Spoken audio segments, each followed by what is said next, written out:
നമസ്കാരം. പാകിസ്ഥാനെതിരെ യാതൊരു ദയാദാക്ഷിണ്യവുമില്ലാത്ത ആക്രമണമാണ് താലിബാൻ നടത്തിക്കൊണ്ടിരിക്കുന്നത്. ഇന്നും പാകിസ്ഥാനിലെ ഖൈബർ പഖ്തൂൺഖ മേഖലയിലേക്ക് താലിബാൻ സേനയുടെ കടന്നാക്രമണം ഉണ്ടായി. നിരവധി പാകിസ്ഥാൻ സൈനികർ കൊല്ലപ്പെട്ടു എന്നുള്ള വാർത്തകളാണ് പുറത്തു വരുന്നത്.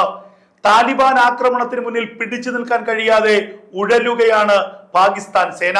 തലങ്ങും വിലങ്ങും പാകിസ്ഥാനിൽ സ്ഫോടനം.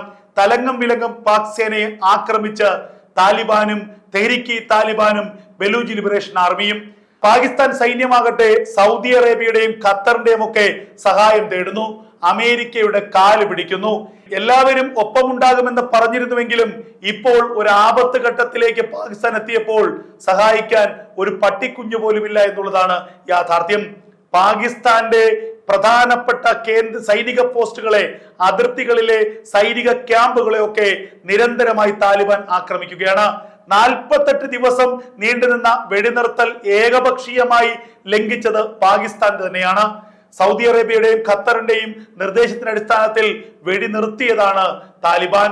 പാകിസ്ഥാൻ സേന വെള്ളക്കൊടി കാണിച്ച് വെടിനിർത്തലിന് വേണ്ടി യാചിച്ചത് ആണ്. ആ യാചന അംഗീകരിച്ചുകൊണ്ട് ഞങ്ങൾ തൽക്കാലത്തേക്ക് പാകിസ്ഥാനെ ആക്രമിക്കുന്നതിൽ പിന്മാറുന്നു എന്ന് താലിബാൻ സേന പറഞ്ഞതാണ്. എന്നാൽ 48 മണിക്കൂർ കഴിയുന്നതിന് മുൻപ് തന്നെ അഫ്ഗാനിസ്ഥാനിലെ ജനവാസ കേന്ദ്രങ്ങളിലേക്ക്, അവിടെയുള്ള ക്രിക്കറ്റ് താരങ്ങൾ താമസിച്ചിരുന്ന ഇടങ്ങളിലേക്കൊക്കെ ബോംബിട്ട് നിരവധി സാധാരണക്കാരെ കൊന്ന് ഈ വെടിനിർത്തൽ കരാർ ലംഘിച്ചത്, അട്ടിമറിച്ചത് പാകിസ്ഥാനാണ്. പിന്നീട് താലിബാൻ തിരിഞ്ഞു നോക്കിയിട്ടില്ല. നിരന്തരമായി പാകിസ്ഥാനിലേക്ക് ആക്രമണം. പാകിസ്ഥാന്റെ അതിർത്തി ക്യാമ്പുകളിൽ നിന്ന് പാക് സൈന്യത്തെ തുരത്തി ഓടിച്ചു. ഉടുതുണി ഉരിഞ്ഞിട്ട ഓടുന്ന പാക് സൈനികരുടെ ദൃശ്യങ്ങൾ നിരവധി തവണ സോഷ്യൽ മീഡിയയിൽ വൈറലായി. പാകിസ്ഥാൻ സൈനികരുടെ പാന്റും മറ്റു യൂണിഫോമും ഒക്കെ അഫ്ഗാനിസ്ഥാന്റെ കാബൂളിലും മറ്റ് തെരുവുകളിലും അവർ പ്രദർശിപ്പിച്ചു. അങ്ങനെ ലോകത്തിന് മുന്നിൽ നാണം കെട്ടു പാകിസ്ഥാൻ സൈന്യം. എന്നിട്ടും വീമ്പടിക്കോ അല്ലെങ്കിൽ വെല്ലുവിളിക്കോ കുറവൊന്നുമില്ല. ഇപ്പോൾ പാകിസ്ഥാന്റെ ശത്രു ഇന്ത്യയാണ്.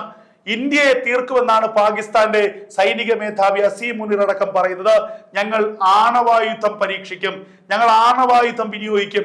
ഇന്ത്യക്കെതിരെ ആണവ ഭീഷണി മുഴക്കി പാകിസ്ഥാൻ. എന്നാൽ ഇതിനോട് ഇന്ത്യ ചിരിച്ച് മറുപടി പറയുന്നു, ഞങ്ങൾക്ക് ആണവായുധത്തിന്റെ ആവശ്യമൊന്നുമില്ല, ഞങ്ങളുടെ കയ്യിൽ ബ്രഹ്മോസ് ഉണ്ട്, ഞങ്ങളുടെ ബ്രഹ്മാസ്ത്രമുണ്ട്. ഈ ബ്രഹ്മോസിന്റെ ദൂരപരിധിക്കുള്ളിൽ തന്നെയാണ് പാകിസ്ഥാന്റെ മുക്കും മൂലയും. പാകിസ്ഥാന്റെ ഓരോ ഇഞ്ച് ഭൂപ്രദേശവും ബ്രഹ്മോസിന്റെ നിരീക്ഷണ പരിധിയിൽ തന്നെയാണ്. അതുകൊണ്ട് ഞങ്ങളെ കൊണ്ട് ഈ ബ്രഹ്മോസിനെ അയപ്പിക്കരുത്. 2 ബ്രഹ്മോസ് മാത്രമേ ഞങ്ങൾ സിന്ദൂറിൽ ഉപയോഗിച്ചുള്ളൂ. 2ാമത്തെ ബ്രഹ്മോസ് പാകിസ്ഥാന്റെ ഭൂമിയിൽ പതിച്ചപ്പോൾ തന്നെ പാകിസ്ഥാൻ അലറിക്കരഞ്ഞു, നിലവിളിച്ചു. പാകിസ്ഥാൻ അമേരിക്കയുടെ കാല് പിടിച്ചു. എങ്ങനെയെങ്കിലും ഓപ്പറേഷൻ സിന്ദൂർ അവസാനിപ്പിക്കണം. ഇനിയും ഈ യുദ്ധം തുടർന്നാൽ ഇന്ത്യയുടെ ബ്രഹ്മോസ് ഞങ്ങളുടെ ബ്രഹ്മാണ്ഡമിളക്കും, ഞങ്ങളുടെ ഭൂമി തന്നെ ഇല്ലാതാക്കും, ഞങ്ങളുടെ രാജ്യം തന്നെ തകർത്തരിപ്പണമാക്കും. അങ്ങനെ ഇന്ത്യയുടെ കാല് പിടിച്ച് യുദ്ധം അവസാനിപ്പിച്ച പാകിസ്ഥാനാണ് ഇപ്പോൾ ഇന്ത്യക്ക് നേരെ വലിയ ഭീഷണിയുമായി രംഗത്ത് വന്നിരിക്കുന്നത്. ഇന്ത്യ പാകിസ്ഥാനെ മൈൻഡ് ചെയ്യുന്നില്ല. ഇന്ത്യ പാകിസ്ഥാനെ ഒരു എതിരാളിയായിട്ടോ ശത്രുവായിട്ടോ പോലും കണക്കാക്കുന്നില്ല. ഇന്ത്യക്ക് ഒരുപാട് കാര്യങ്ങളുണ്ട്. ലോകത്തിന്റെ വികസന കുതിപ്പിലാണ് ഇന്ത്യ ഇപ്പോൾ. അങ്ങനെ ലോകത്തിലെ പ്രധാനപ്പെട്ട സാമ്പത്തിക ശക്തിയാകാൻ, വ്യവസായ ശക്തിയാകാനൊക്കെയുള്ള മുന്നോട്ടുള്ള പ്രയാണത്തിൽ പാകിസ്ഥാൻ ഇന്ത്യയുടെ കാലിൽ കൊണ്ട ഒരു മുള്ളു മാത്രമാണ്. അതിനെ അതേ ലാഘവത്തോടു കൂടി ഇന്ത്യ കളയുന്നു. പാകിസ്ഥാനെ തീർക്കാനുള്ള കൊട്ടേഷൻ ഇന്ത്യ താലിബാനെ ഏൽപ്പിച്ചിരിക്കുന്നു. ഇത് കൊട്ടേഷൻ വളരെ ഭംഗിയായി തന്നെ തീർക്കുകയാണ് താലിബാൻ. അധികം വൈകാതെ പാകിസ്ഥാൻ എന്ന രാജ്യത്തിന്റെ ഭൂമിശാസ്ത്രം തന്നെ മാറ്റി എഴുതപ്പെടും. ഇന്ത്യയുടെ അതിർത്തി വരെ പാകിസ്ഥാനെ ആക്രമിച്ചോടിക്കുമെന്നാണ് താലിബാന്റെ ഇപ്പോഴത്തെ വമ്പൻ വെല്ലുവിളി.